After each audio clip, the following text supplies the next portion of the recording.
Magandang gabi po sa inyong lahat, mga kapatid kay Christ.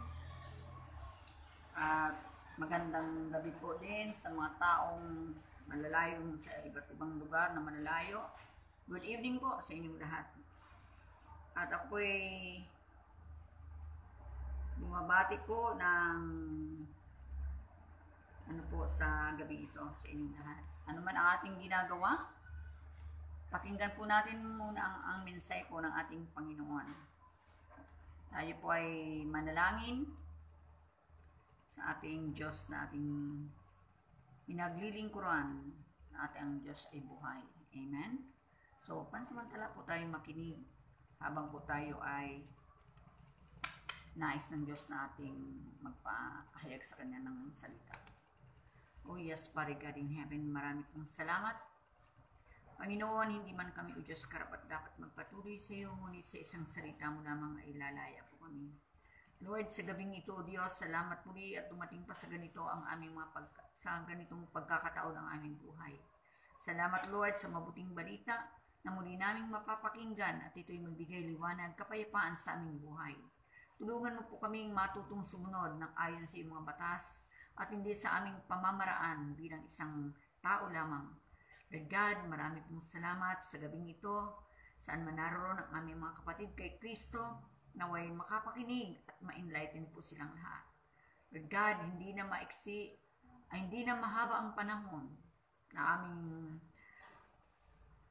gagampanan sa aming pangtungkulin. Subalit, Lord, ikaw ang nakakaalam ng panahon na iyon. Salamat po muli, purihin ka ngayon at magpakailanman. Karapat dapat ka lang papurihan, pasalamatan, dakilain, sambahin sa Espiritu at katotohanan. Lord, mangmangman kami sa iyong paningin. Subalit sinabi mo sa iyong mga salita, pinilit mo ang mga hamak upang hiyain ang marunong sa mundong ito. Lord God, bless us, Lord, in the name of Jesus. Salamat po, Ama. Ano man ang adlang ng kaaway, in the name of Jesus, sinasaway ka namin ng Espiritu ng kaligaligan, kabalisaan, takot, pangangamba, lahat ng gawa ng kaaway. By the blood of Jesus, by the power of the Holy Spirit, lumayas ka, Satanas. Kailanman hindi ka magtatagumpay.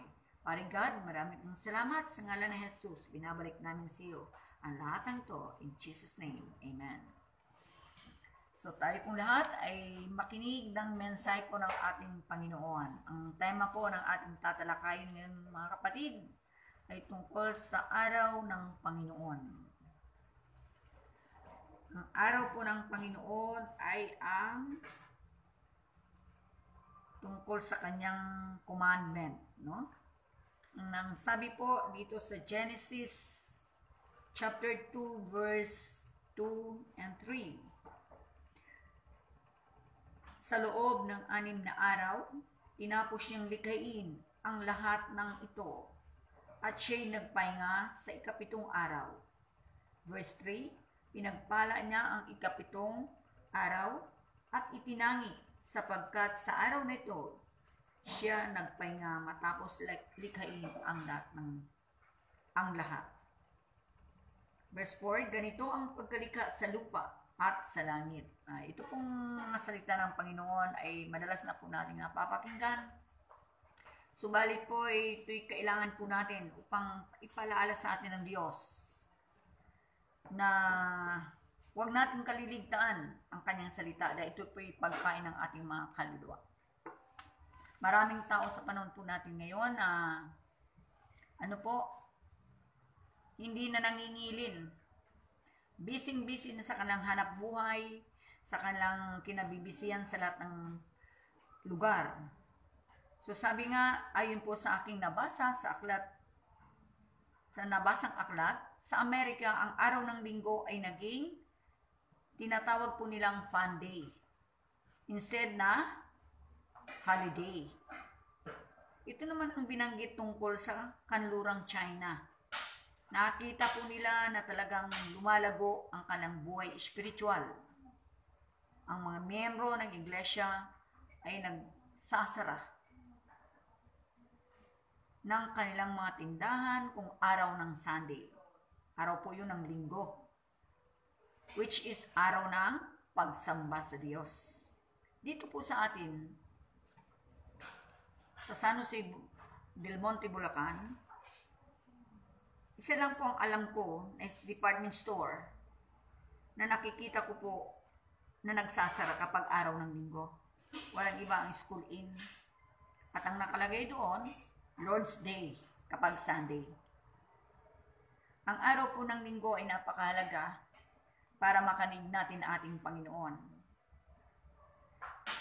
Kung Tuesday pa nga po, mayroon din silang fellowship bago magsiuwi ang kanilang mga empleyado. Yun po ay nakakatuwa bilang isang Kristiyano na maging huwaran po tayo sa mga taong hindi pa totoong nakakakilala sa Diyos. Sa lumang tipan, ang araw ng Panginoon ay Sabat na tinatawag.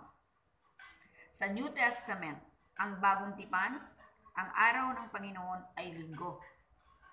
Kaya sabi ng Lord, pinagpapala niya ang ikapitong araw at itinangi sapagkat araw na ito ay siyang nagpahinga matapos likhain ng lahat. Kung ang Diyos ay nagpahinga nung araw na yon, pagkatapos likhain ang lahat ng bagay, tayo pa kaya? Ang Diyos po ay walang hangganan. Siya noon, ngayon at magpakailanman. Hindi ba natin siya nakikita? Nakikita niya tayo, ano man ang ating ginagawa. Masama man, mabuti, o anuman. Sabi nga, hayag man o mabuti. Ang Panginoon na ating pinapapurihan, nakikita po natin. Nakikita po tayo niya.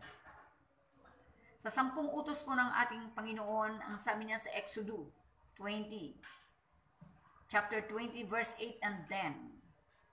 Italaga ninyo sa akin ang araw ng pamamahinga.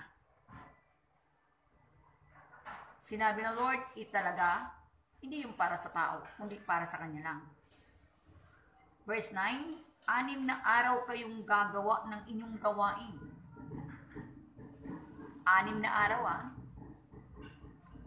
Sa ikapitong araw, ay araw ng pamamahinga, italaga ninyo sa akin. Sa ikapitong araw, walang gagawa.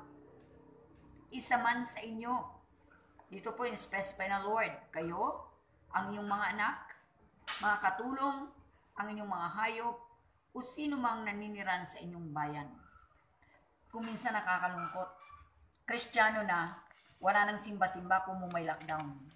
Alam mo kapatid, kung ikaw totoong Kristiyano, ano man ang nangyari sa kapaligiran natin, tiyak magsasamba tayo sa Diyos para hindi tayo dapuan ng mga kalamidad na ito. Kaya maraming kastigo na ang pinadadala ng Lord sa buong sanlibutan kasi ang tao ang naaalaala ng lagi ang kumita ng pera. Maghanap buhay kahit araw ng pamamahinga. Wala na pong batas na sinusunod na para sa Diyos, kundi batas na niya, batas ng pera, batas ng hanap buhay. Yan na lang po ang sinusunod ng maraming tao. Kaya nakita mo, instead na magsimba kapag araw ng linggo, yung mga namumuno sa ating bayan, anong ginagawa? Pinagtatrabaho ang maraming empleyado. Kapatid, hindi tayo ililigtas ng mga bagay na yan. Sabi ni God, yung mga leader ng taong bayan, malaki po ang pananagutan yan sa Lord. Bakit? Imagine, araw ng linggo, araw ng pagtatrabaho, hindi masama ang tumulong sa ating kapwa. Sabi ng Lord, ibigin mo ang iyong kapwa gaya ng iyong sarili.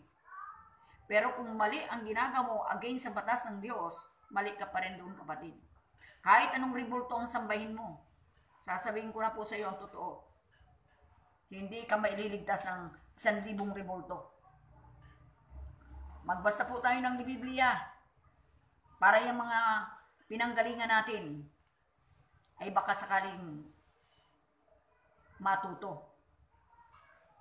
Ang kapal-kapal po ng Biblia, pero bakit tinatago sa maraming nagsisimba? Bakit po hindi ito pinangangaral sa maraming tao? Kaya maraming tao sa panahon ngayon, wala nang inintindi, kundi ang maghanap buhay. Anong sinabi ni Lord? Ang utos ng Panginoon sa lahat ng tao kapag araw ng pagsamba, huwag kaligtaan dumalo sa mga pagtitipon. Pero anong ginagawa? Puro na lang kasiyahan. Kaya nakikita mo ang kalamidad sa buong mundo. Salasalabat na. patayan dito, sunog dito, baha dito, wildfire dito. Bakit? Droga dito, katakot-takot na droga araw-araw. Bakit? Ang tao hindi marunong sumunod sa kalooban ng Diyos. Salasalabat na ang kasamahan. Kapatid, huwag mong hintayin ang dilubyo para ikaw ay masama doon. Hindi tayo humatol sa ating kapwa. Yang ating pinanggalingan, may mga aral yan, pero bakit hindi totoong inaaral sa atin ang Biblia pagkakapal-kapal? Mayroong mga estudyanteng hindi nagbabasa ng aklat?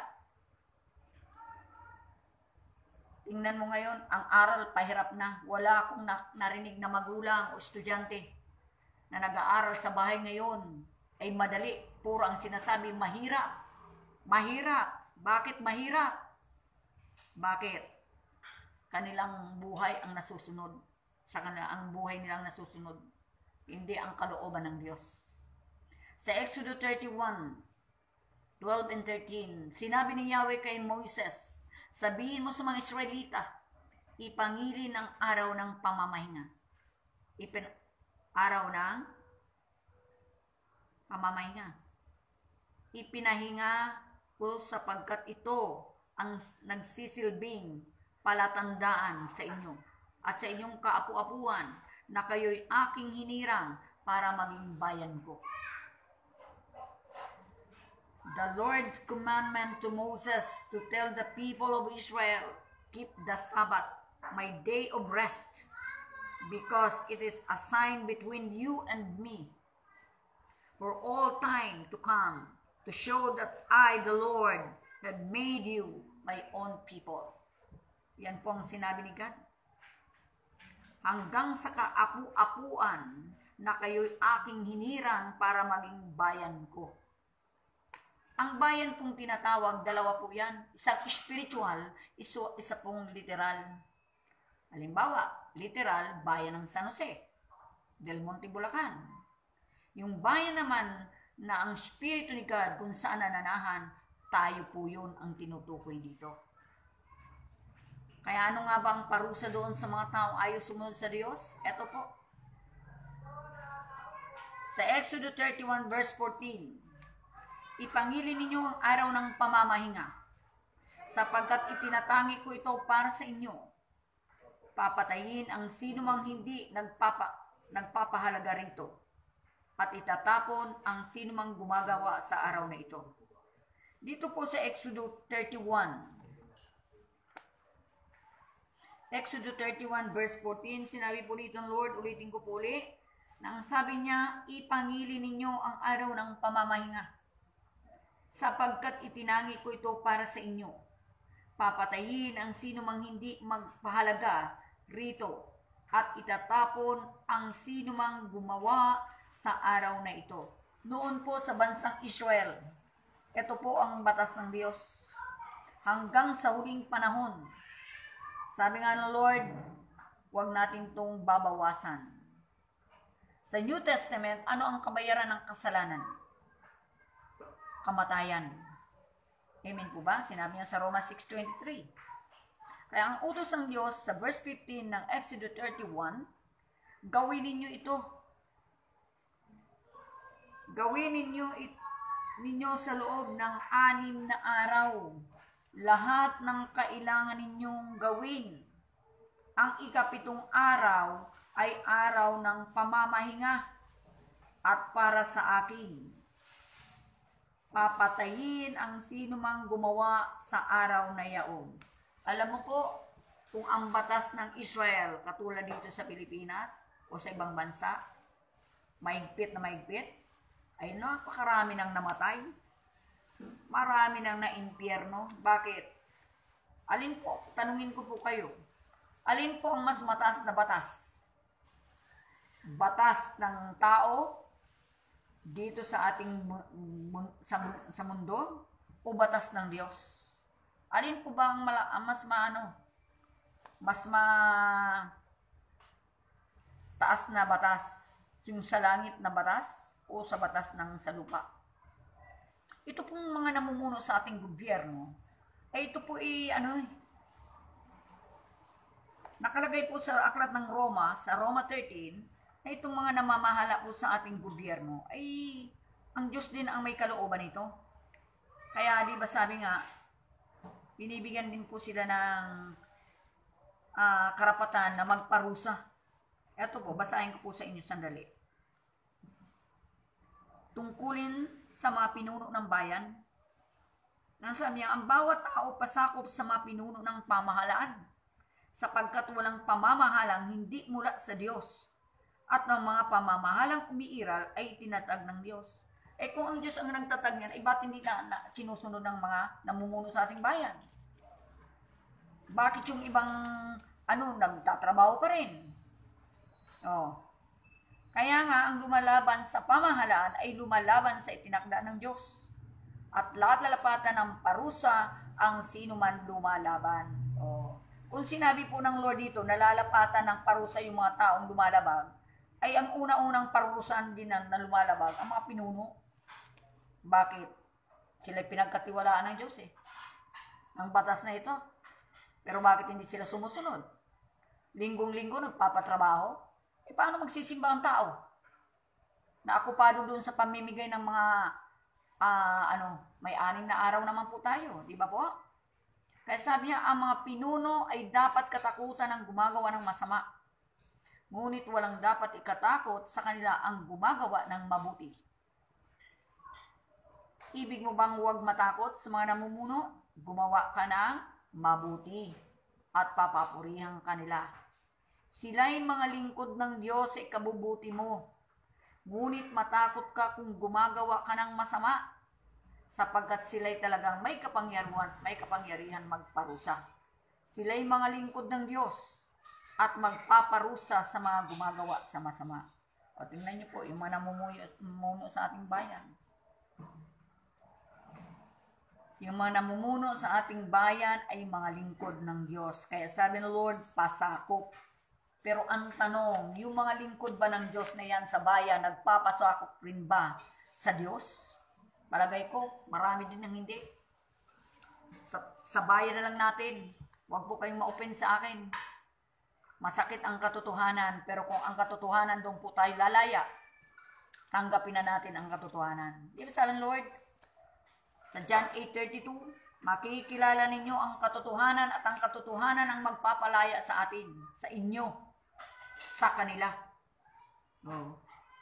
Sila mga pinili din ng Diyos na maging lingkod ng bayan. Pero pati lingkod nagpapatrabaho. Ay di, may kasalanan din sila sa Diyos. Akala niyo po ba tama yung ginagawa nila? Hindi po. 6 na araw. Ang batas ng gobyerno, napakarami. Pero, maraming binabago. Pero ang batas ng Diyos sa Bible, hindi po natin itong pwedeng bawasan o dagdagan. Yan po ang sinabi ng Lord. Kasi complete po ito. Walang labis, walang kulang. Sa verse 15, pakinggan po natin sa Exodus 31:15. Gawin ninyo sa loob ng 6 na araw lahat ng kailangan ninyong gawin. Ang ika-7 araw ay araw ng pamamahinga, at para sa akin, papatayin ang sino mang gumagawa sa araw na yun. Verse 16, ipangilin ito sa lahat ng inyong salinlahi habang panahon. The people of Israel are to keep this day as a sign of the covenant. Yung covenant po yun ay yung batas ng Diyos, mutual agreement between 2 or more persons to do. Yan po ang sinasabi ng Lord na ipangilin. Pero ang tanong, pinangingilin ba nga natin ang batas ng Diyos? Hindi. Lahat ng sumusuway nung unang panahon ay may kaparusahan hanggang sa panahon natin ngayon. Kaya kapatid, kung may takot ka sa Diyos, gawin mo na ito habang may panahon pa. Sa verse 17, ito'y isang palatandaan ko, sabi ng Panginoon, at ng bansang Israel, at mananatili habang panahon. O, sinabi niya habang panahon. It is permanent sign between the people of Israel and me. Because I, the Lord, made heaven and earth in 6 days, and on the 7th day, I stopped working and rested. O, inulit po ulit. Sapagkat sa loob ng 6 na araw, nilikha ko ang langit at ang lupa, at nagpahinga ko sa 3 araw. O. Sa 6 na araw. Hindi sa 3 araw. Kaya sabi na sa 2 Peter chapter 3 verse 5, walang halaga sa kanila ang katotohanan. Ang langit at ang lupa nilikha ng Diyos sa bisa ng kanyang salita. Ang tao, kaya ba lumikha ng langit at lupa?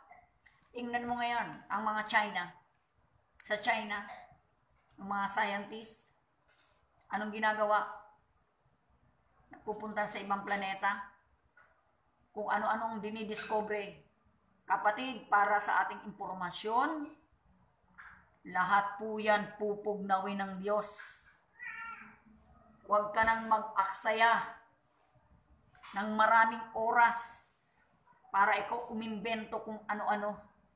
Niloloko mo lang ang sarili mo. Sabi ng Panginoon, pupugnawin niya lahat yan. Walang matitira sa buong daigdig na ito. Lahat ng planeta yan, magbabagsakan yan. Kaya ngayon pa lang, magbasa-basa na po tayo ng Biblia na matagal na itong kinago sa atin ng mga nagturo. Binulag ni Satanas ang tao. Kaya yung iba, may katungkulan sa bayan, tanungin mo ilan ang Diyos, marami kaya? Nakakahiya. Marami? Saan ka nakabasang sa Biblia marami ang Diyos? Sabi nga, huwag kayong sasamba sa mga Diyos-Diyosan. Anong ginagawa ng taong bayan? Nagpaparada, walang katapusang parada. Kaya yung tulay, nagkakapurutol na. Para ibagsak na yan. Ang Diyos po ay mapanibughuin. Basahin po natin sa Exodo. Kung totoo nga mapanibughuin ang Diyos.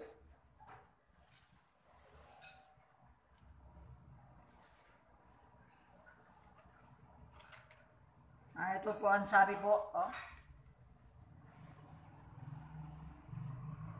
Sa 10 utos ng Diyos, sabi po dito sa verse 20, chapter 20, verse 4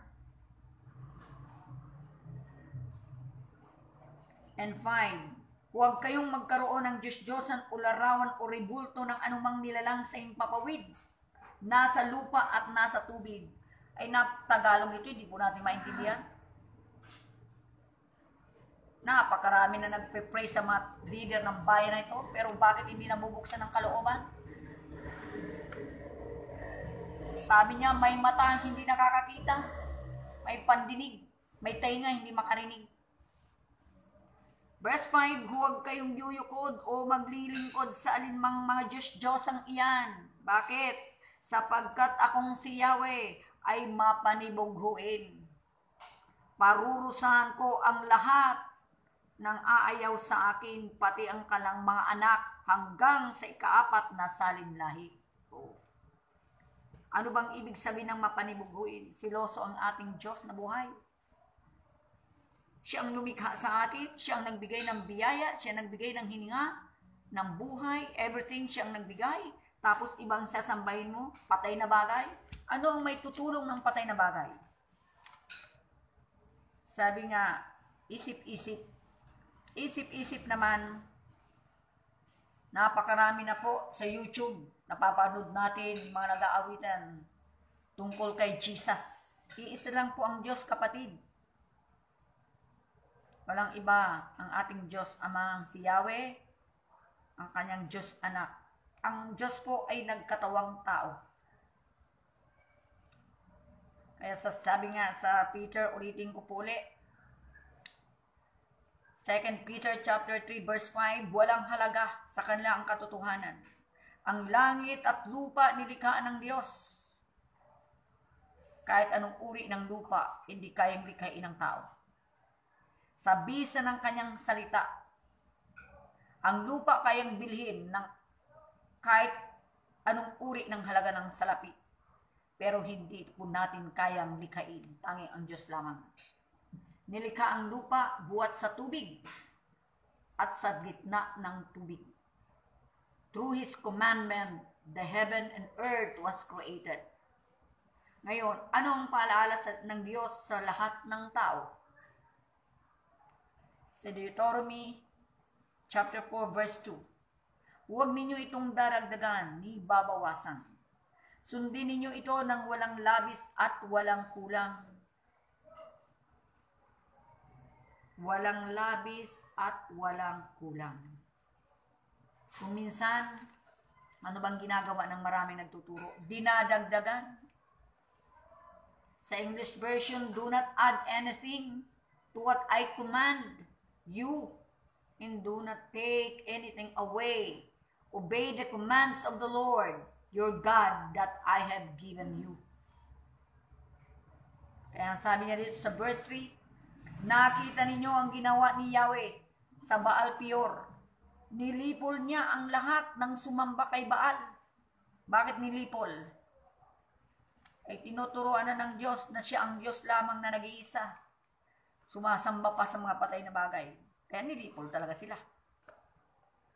Ang ribulto ba kayang lumipol ng tao? Hindi. Paano mo tatawagin Diyos yan? Sabi ng Lord, huwag kang sumamba. Sinasamba mo rin. O di sumusuway ka sa Diyos. Verse 4, ngunit kayong nananatiling tapat sa Kanya ay buhay pa. Yan pong sinabi ng Lord.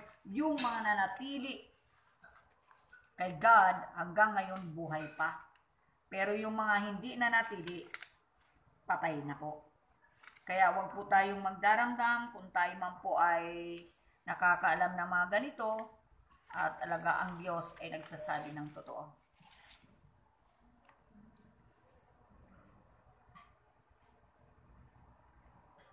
Ano po ba ang saloobin ni Kristo ukol sa Sabbath Day? Ang tagapagligtas po natin ay gumawa ng maraming himala. Si Jesus, nung narito po siya sa mundo. Siya po ay nagpagaling ng iba't ibang sakit. Sa araw ng Sabat, ito'y naging sanhi ng paggagalit po ng mga Hudyo. Kaya nga po tinawag si Jesus na Sabbath breaker. Pero ang sabi ng Lord, sa Mateo 12 verse 8, sapagkat ang araw ng pamamahinga ay nasa ilalim ng kapangyarihan ng anak ng tao. For the Son of Man is Lord of the Sabbath. Siya lang po ang may kapangyarihan na gawin niyon upang ang tao ay gumaling sa kanilang karamdaman, iba't ibang karamdaman. Pangalawa, itinuro ni Jesus ang tamang gumawa ng mabuti sa araw ng Sabat. Tulad ng sinabi niya sa Mateo 12:11 verse 12, Matthew 12, kung ang sino mang sa inyo may tupang mahulog sa balon, kung araw ng pamamahinga, hindi ba niya iaaw nito? Higit na mahalaga ang isang tao kaysa isang tupa. Kaya't naayon sa kautusan ang gumawa ng mabuti sa araw ng pamamahinga. Yung mga Hudyo po, hindi po naiintindihan. Ang alam ng mga Hudyo na kumakalaban kay Kristo, ang araw ng pamamahinga hanggang pagsamba lamang at walang pagpapagaling. Pati ang Diyos anak ay pinagbabawalan. Pangatlo, anong tinuro ni Jesus sa Sabat na ginawa para sa tao? Sa Mark chapter 2 verse 27, sinabi pa ni Jesus, itinakda ang araw ng pamamahinga para sa kabutihan ng tao. Hindi nilikha ang tao para sa araw ng pamamahinga. Itinakda sa kabutihan ng tao ang araw ng pamamahinga. Hindi nilikha ang tao para sa araw ng pamamahinga. Itinakda lang po ang araw ng pamamahinga para sa kabutihan ng tao. Yan po ang sinasabi ni God. Kaya, hindi ka na magtataka doon sa maraming tao ngayon kung bakit salasalabat ang problema. Pang-apat, tunay na paraan na ang pangingilin ng Sabbath day. Una, ang purpose po noon, bakit pinangingilin ang araw ng linggo o Sabbath day? Upang magalak ang Panginoon. Gawin mo itong natatanging araw ng pagsamba, pananalangin at pagpuri sa Kanya. Pananalangin. Upang itigil muna ang mga bagay na para sa iyong sariling kasiyahan, laro o edukasyon o paghahanap buhay. Pangatlo, upang gawin itong araw ng pangangaral sa Panginoon, pagpaparangal sa Panginoon. 6 na araw na tayong nagtatrabaho para kumita, ngunit ang ika-7 araw ay para sa Panginoon upang gamitin para sa Kanya lamang. Ang problema nga po, itong purpose na ito ng Sabat ay para sa upang magalak ang ating Panginoon, na papurihan siya. Pasalamatan natin siya sa lahat ng biyaya na ating tinatamasa. Nagkaroon naman tayo ng sa Kanya, pagpupuri, pagpapasalamat, na tayo ay buhay pa katulad ngayon. Magtatapos na naman ang 2020, taong 2020. Ang daming kalamidad na nangyayari. Huwag po natin hintayin, kapatid. Nalilpuli na lang ng Diyos ang buong kapaligiran. Wala pong matitira dito. Basahin niyo po ang aklat ng Revelation chapter 16, ang puot ng mangkok ng Diyos. Baka sakaling mabuksan ang isip niyo. Ako po, nung wala pa ako sa ganitong katotohanan, habang ako nasa trabaho, may nagbigay sa akin ng Biblia. Naitanong ko sa isipan ko, Panginoon, ano po ba ang mangyayari sa katapusan ng mundo? Dito po ako dinala. Mangkok ng puot ng Diyos. Ang tubig magiging animoy dugo ng patay ng tao. Lahat yan, madagat, mailog, mabukal, lahat yan magiging patay na dugo ng tao. Kaya ngayon pa lang po, mag-isip-isip na po tayo. Yang sinasamba po nating mga larawan na yan, ay galit na galit po dyan ang Diyos. Kaya tayong mga Kristiyano, kung ano man ang nariyang pa sa inyong loob ng tahanan, para nyo ng awa, alisin nyo na. Sa Ezekiel 20, chapter 20, verse 19 and 20. Ako si Yahweh ang kanilang Diyos. Hindi naman sinabi diyan, ako si Ribulto, ang iyong Diyos. Ang sinabi niya, ako si Yahweh ang kanilang Diyos, ang ating Diyos Ama. Sinabi kong lumakid sila ayon sa aking mga tuntunin at sunding mabuti ang aking kautusan. Verse 20, at pahalaga nila ang araw ng pamamahinga. Ang tanong, bakit? Pagkat ito ang nag-uugnay sa kanila at sa akin, sa Diyos. At sa ganitong makikilala nilang ako si Yahweh, ang kanilang Diyos. Yun. Kapag tayo nagbabasa ng Word of God, naiintindihan na natin yun dahil tumanggap na tayo ng Spirit ni God. Pero ang nakakalungkot, maraming Kristiyano na tumanggap na, umalis pa sa poder ng Diyos. Mas mahal nila ang kanilang layaw. Mas mahal nila ang kanilang hanap buhay. Mas mahal nila ang kumita ng pera. Mag-birthdayhan, saan mang puntang lugar, grupo sila. Pero pagdating sa gawain ng Diyos, putol-putol sila. Kapatid, masakit ang katotohanan, sasabihin ko sa inyo.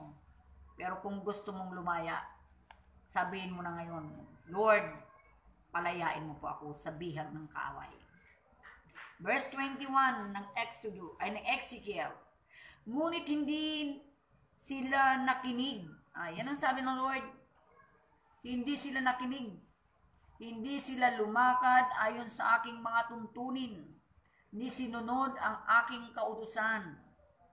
At kung sundin ng tao, ay magdudulot sa kanya ng buhay. Hindi nila pinahalagahan ang araw ng pamamahinga. Hindi nila pinahalagahan. Kaya dito sa Hebrew 10:25, dito sa church, madalas po itong nababanggit.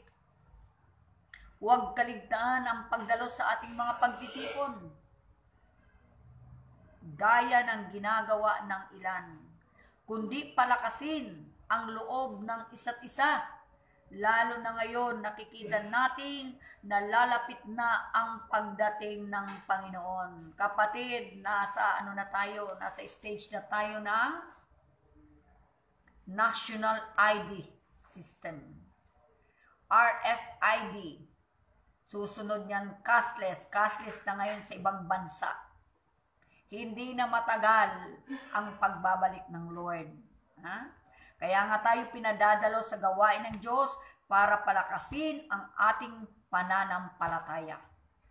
Ngayon, kung ayaw kang dumalo at magtamad-tamaran ka lang, ay hintayin mo na lang ang dilubyo. Tama? Sabi nga, let us not give up the habit of meeting together, as one are doing instead. Let us encourage one another, all the more since you see that the day of the Lord is coming nearer. Ang tanong, matagal pa ba? Sa mga nakakaunawa, malapit na. Pero sa mga bulag, matagal pa. Yun ang akala mo. Kasi binubulag ka ng kaaway. Nililibang ka sa maraming bagay. Sa mga cellphone, sa mga gadgets, sa mga everything, mga online na yan. Hindi masama ang magtrabaho. Pero i-priority po natin si God. Sabi ng Lord, huwag kaligtaan, pero kinakaligtaan. Para palakasin ang loob. Dahil nanlulupay-pay na, walang makain, walang pera, may sakit si ganito, everything mayroon, daing ng daing. Mamaya, mukha ka ng daing. Ito ang sabi ng Lord, reward of obedience to the Lord. Awit. O Psalm 128 verse 1 sa ating huling talata. Happy are those who obey the Lord, who live by these commands, by His commands. Mapalad ang bawat tao na kay Yahweh ay may takot at maalab na dikay sumunod sa kanyang utos. Ngayon wala nang takot ang maraming Kristiyano. Sumasabay na sa COVID. Yung COVID na yan, talagang salot yan. Pero sabi nga ng Lord, kahit sa bahay ka, kung gusto ka niyang padadalan ka talaga. Hindi mo ba yun naintindihan? Kahit anong ligpit sa buhay mo, kung wala kang relasyon sa Diyos, talagang dadapuan ka ng dilubyo. Ang sabi ng Lord, mapalad ang bawat tao kay Yahweh ay may takot. Hindi niya sinabi dito na mapalad ang tao hindi nagsisimba at nagtatago lang sa bahay dahil may COVID. Wala nang kang mabasang ganyan eh. Sabi nga Lord, huwag kaligtaan dumalo sa pagtitipon, pero kinakaligtaan. Bakit? Busy sa trabaho. Kapatid, hindi ka ililigtas ng trabaho mo.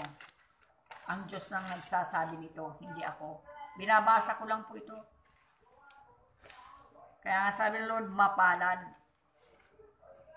Happy are those who obey the Lord, who live by His commands. Yan po. Kaya marami pong salamat sa ating napakinggan, na naway ito po'y magsilbing gabay, liwanag sa ating buhay.